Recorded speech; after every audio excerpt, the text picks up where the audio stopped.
சுவாமி, இன்னைக்கு ஏகாதசி. நான் பச்சை தண்ணி கூட குடிக்க மாட்டேன். அதனால நான் சாப்பிடலையேன்னு நீங்க வருத்தப்படாதீங்க.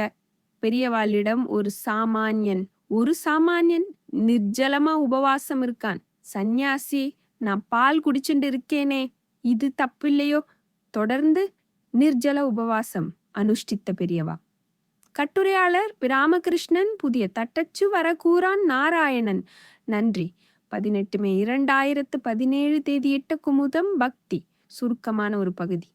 ஏகாதசி விரதம் இருக்கிற சமயத்துல பால் சோன்ட்டு மோர், இப்படி உப்பு போடாத நீர் ஆகாரத்தை ரொம்ப கொஞ்சமா எடுத்துக்கலாம் அப்படிங்கிறது விரத விதியிலேயே இருக்கு.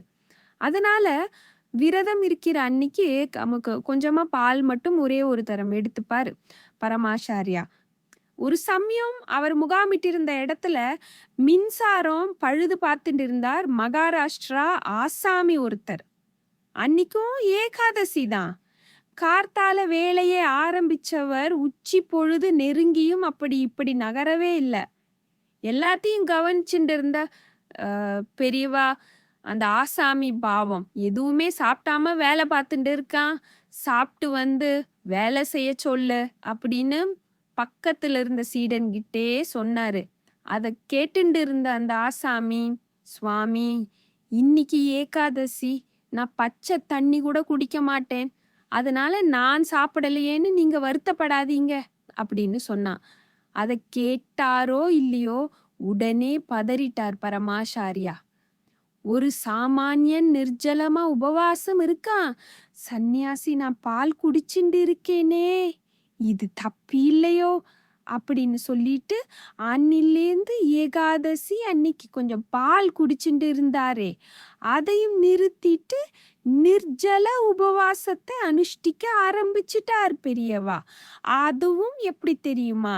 ஏகாதசி அன்னைக்கு நிர்ஜல உபவாசம், மறுநாள் பாரணை பண்ணணும் இல்லையா?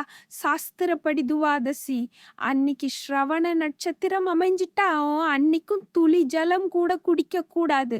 அதனால அன்னைக்கும் உபவாசத்தை தொடர்வார் மகாபெரியவா. மறுநாள் பிரதோஷம், அன்னைக்கு பகல்ல சாப்பிடக்கூடாது. சாயந்தரம் சிவபூஜை ஆனப்புறம்தான் சாப்பிடலாம். அதே சமயம் பிரதோஷம் ஞாயிற்று கிழமையில அமைஞ்சிட்டா சூரியன் அஸ்தமிச்சப்புறம் சாப்பிடக்கூடாது. அதனால அன்னைக்கும் உபவாசம்தான். 4வது நாள் மாச சிவராத்திரி, அதனால அன்னைக்கும் உபவாசம் ஆக தொடர்ந்து 4 நாள் ஒரு சொட்டு ஜலம் கூட அருந்தாம விரதம் அனுஷ்டிப்பார் பரமாச்சாரியா.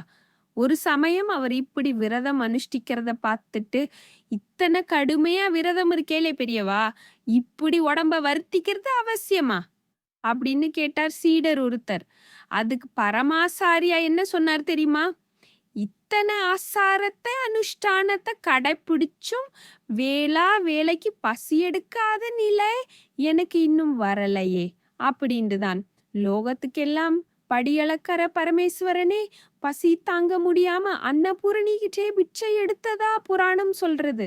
ஆனா பரமாச்சாரியா அந்த அன்னபூரணி தானாவே வந்து அன்னமிடரேன்னு சொன்னா கூட வேண்டாம்னுட்டு உபவாசம் இருக்கிறதுக்கு ஆசைப்பட்டாருங்கிறச்சே அவரோட பெருமையை என்னன்னு சொல்றது.